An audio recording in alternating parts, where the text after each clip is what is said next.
tonight we're debating remote versus in-house teams. What is your definition of a remote team? You know, today the world became a very, very small place. So travel, which used to take days, today takes minutes. Well, not minutes, maybe hours. But all in all, definition of remote is no longer what it used to be.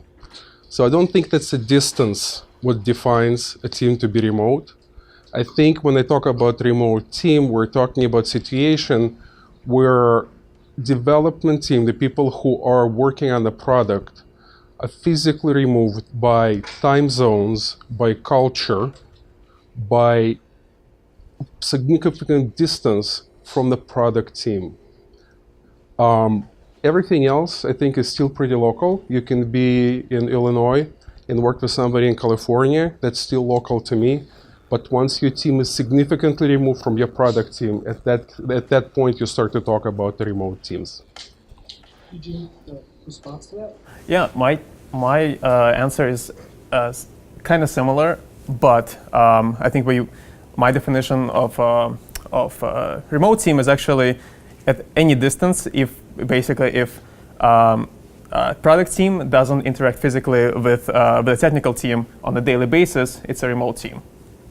And so it doesn't even matter if you're in if you're in the same time zone, different time zone. It's a matter of if you're missing out on a human-to-human interaction, then it's a remote team.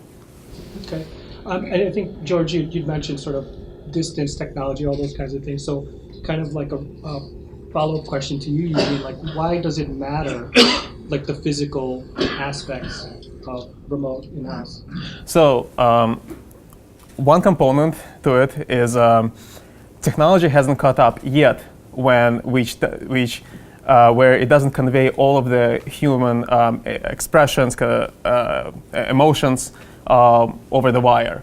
And so in the future, it could be when there will be like a fully immersive experience with like VR or AR, where it could create like an environment where you can interact with other people and don't feel the boundaries. But as of right now, you have to, whenever you communicate, you have to be very articulate to kind of compress all of your understanding of a certain concept into a Slack channel, into some kind of a non-native to human form.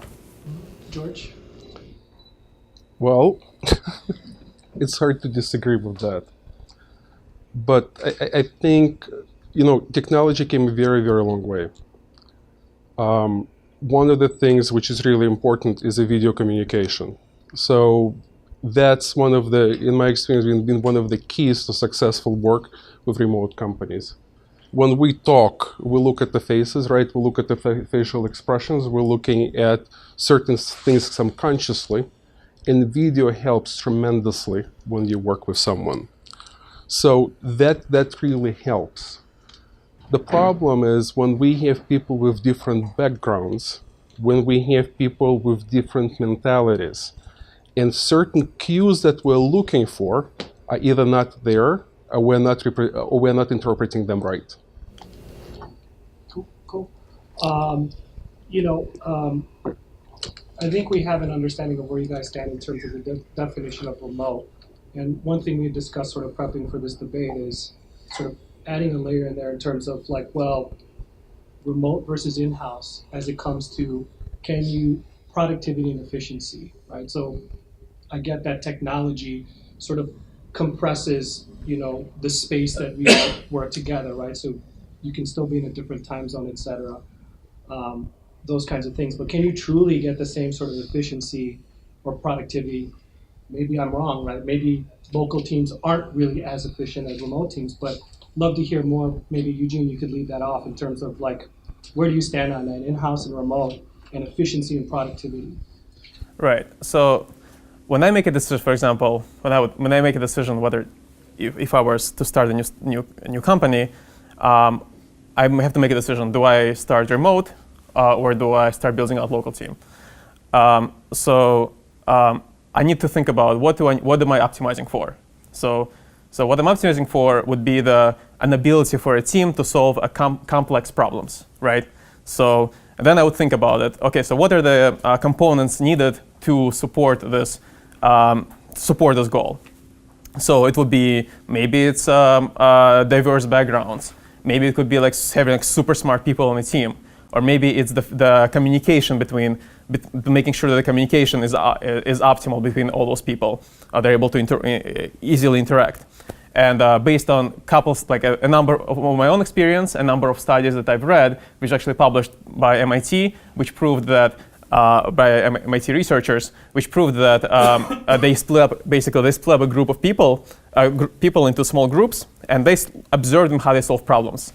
And then the group of people that solved complicated problems was the ones not necessarily who had the highest IQ, but the ones who had an equal voice within the group, and the ones who were cooperating the most.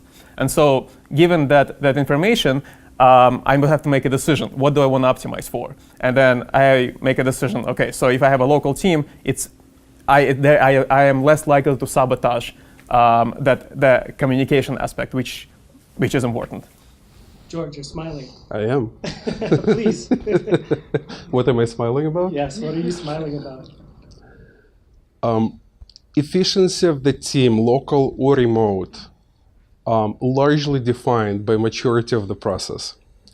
And I've seen this over and over again. When it comes to solving a complex problem, what is critical is to follow a process. It doesn't really matter what kind of process. It can be a waterfall, it can be agile, it can be Kanban, it can be sprint. It doesn't really matter, Scrum. What's important is to have a process. The biggest problem with any type of business process outsourcing, BPOs, and software outsourcing as a center of it, is people don't realize that unless you have a process, unless you have proper level of documentation, unless you have proper level of communication, you're not going to be successful. And one of the advantages of using remote teams is the fact that you have access to talent that you might not necessarily have locally. You have different places which specialize in the different things. So if I need to solve a problem which requires a lot of math and a lot of calculation and mathematics, I will go to Eastern Europe. If I have a problem that requires repetitive operations, a lot of stuff which require a mindset of repeating, I'm sorry, I'll go to India.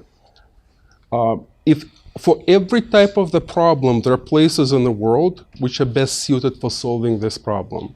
And as long as you can structure your process right, and as long as you know how to deal with problems that arise with remote teams, you are going to be successful.